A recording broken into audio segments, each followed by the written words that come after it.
Hello everyone, welcome to Lotus for Young Women in Leadership, where we help young women transform into leaders through the power of mentoring. My name is Kenya Leon. Today I'm going to tell you guys the story of how Lotus was born.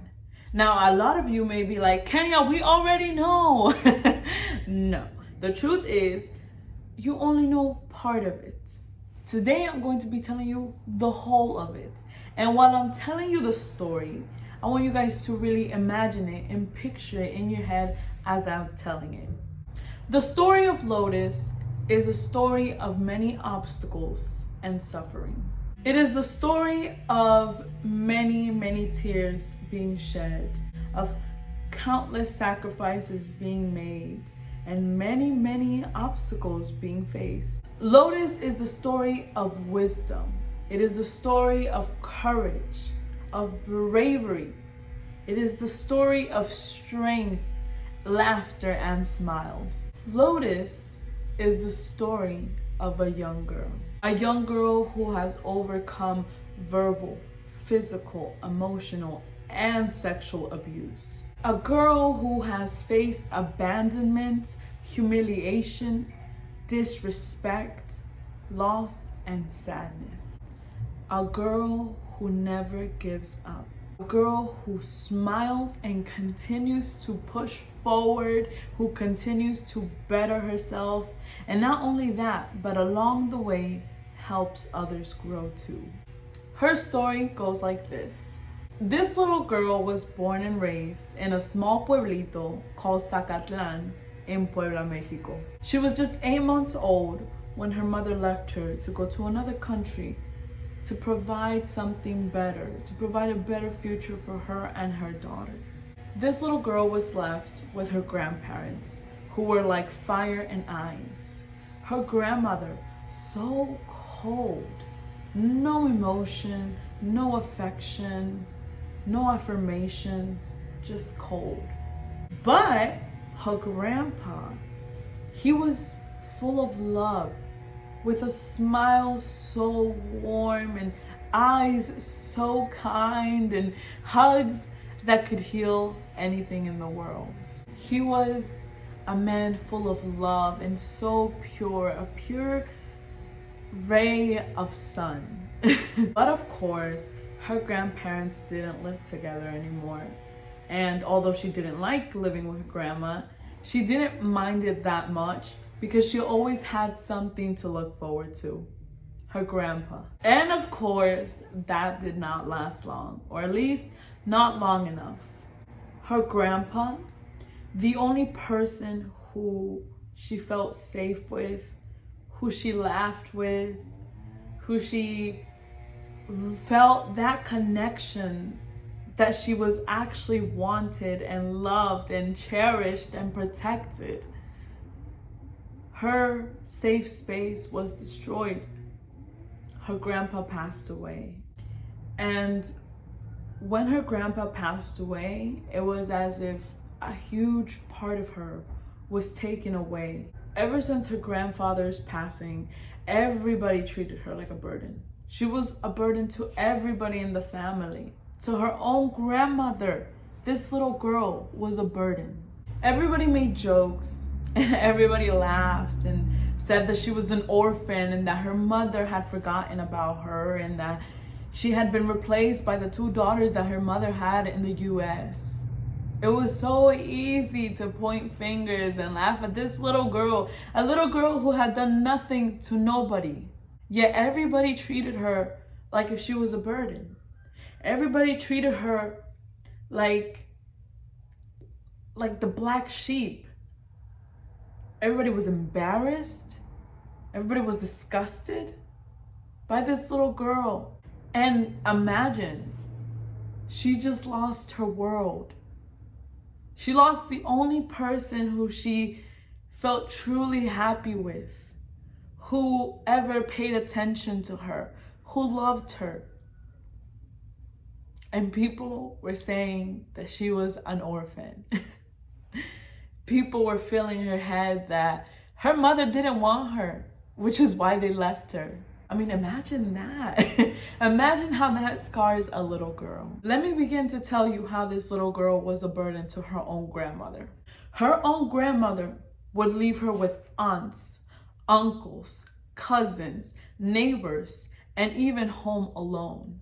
She had no safe space. She had no home. She had no one to care for her. Nobody to cook for her. Nobody who could play with her. She spent most of her childhood, or most of that time in Mexico, trapped in four walls. And at school, you may say, maybe school is a safe place. School was not a safe place for this young girl. You want to know why? Because the teacher would hit her in front of the class. The teacher would hit her with a wooden stick in front of the class for being either late or not knowing simple answers to questions. And everybody would laugh. All the students, including the teacher, would laugh because this girl walked to school. And when the teacher hit her, dust came out of her pants or her skirt. Back home, her uncles would yell at her. Her uncles would grab and twist her ears, whip her with the belt, with a wire, beat her with a shoe or with anything that was nearby, and nobody could say anything. Nobody stood up for this young girl. No one seemed to care. Around the age of 9 or 10, this girl finally got what she wanted. She finally got to be with her family, with her mom, dad, and 2 sisters. Mind you, she only knew them through phone calls and pictures. But she didn't care. She was just happy and glad that finally, the pain and the suffering was going to be over. But little did this little girl know that her dream would become a nightmare. Not long after her arrival, her dad, the person who is supposed to love you, protect you, teach you how to defend yourself, he took her innocence like it was nothing. He raped her, and it wasn't once, and it wasn't twice. It was for months, ongoing. This little girl couldn't even go to the bathroom. She couldn't shower. She couldn't go to the kitchen. She couldn't be in the living room. She couldn't be in her own room because he was everywhere. And she couldn't speak up. Why, you may ask? Well, the dad was an alcoholic and an abusive man. He would hit her mom to the point where you would think he's about to kill her. So, you know, the little girl she did threaten to speak out, but guess what? He threatened to kill her mom. Not only that, he said, if it's not you, it'll be your sisters. Now, this little girl didn't want anything to happen to her sisters. She thought, man, I'm screwed. I already felt, I'm feeling this pain that nobody deserves to feel. I'm suffering, so why should my sisters have to suffer like that? So she dealt with it. She kept it in, and she faked a smile for everybody, and she was the happiest kid. And if you ever saw this little girl, you would have never guessed anything was going on. She was her mother's right arm. She, at a very young age, barely even knowing how to take care of herself, she was taking care of her 2 sisters. She was like a second mother to them. Now, her mother worked all day, every day to provide for the family because the dad was a no good lowlife. Until one day, he finally left, and he left the country, and he never came back. This young girl decided to keep this a secret for so many years.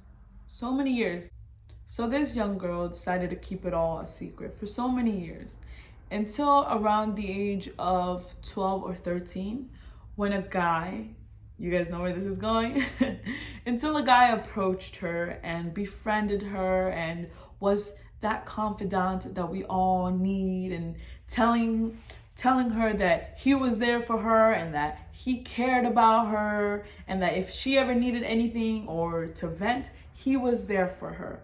He was 10 years older than this girl. But she trusted him. She told him what had happened to her in her past. And what do you know? He did exactly the same thing. And at this point, this girl was losing her mind. She was thinking that she was worthless, that she was useless. She had no value. She was nothing.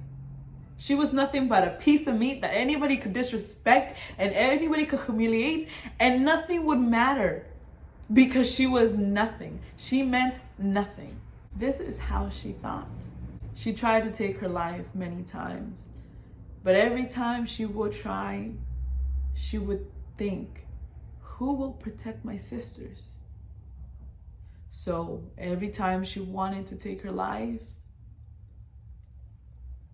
she would back out of it for her sisters. And she would put that smile back on, and she will continue fighting and pushing forward, and like nothing happened. Around the age of 14 or 15, the family moved to a new state. And the first year, the girl was being a little rebellious. But then she got a wake-up call, and she wanted to change. She wanted to let go. She was holding on so much pain, so many grudges, and she wanted to let go. She wanted to forgive. She wanted to be happy, but genuinely happy. Not the fake happy that she knew all those years. She wanted change. She wanted to heal. And so she did. She had so much guilt, so much anger, so much sadness. And she began to heal little by little. She began reading many books on self-development. She began doing her research on different methods to change every single little thing that she wanted to change. And slowly but surely, she began to heal. She began to find purpose, love, happiness, confidence. She began to know her worth, to have goals. She began to dream again. The journey of healing and self-love wasn't easy. She still faced many challenges along the way. Many tribulations that really shook her, but she continued to do so. She continued to work on herself, and she continued to put herself first through it all. And now she walks with her head held high, and she walks in ready to conquer any obstacle that is thrown her way. And to that little girl that just wanted a hug, that just wanted to feel love, that just wanted to be protected and wanted to know that everything was going to be okay, to her I say, that last name that was given to you was given to you for a reason, because it's your spirit, Leon, a fighter, a leader. To that little girl and to that teen girl, I say, I love you. I'm proud of you. You deserve the world. And I'm sorry for everything you went through. It was not your fault, and you didn't deserve it. To her, I say, mira, we're going places. We're achieving our goals. We're doing things that we never even imagined we could. To that little girl is me, Kenya Leon. I am Lotus. I can proudly say that I am becoming a successful woman each and every single day. I am accomplishing everything I set my mind to, and I have found my path. I am studying electrical engineering. I got accepted to one of the best colleges in the state. I am a South Carolina State notary.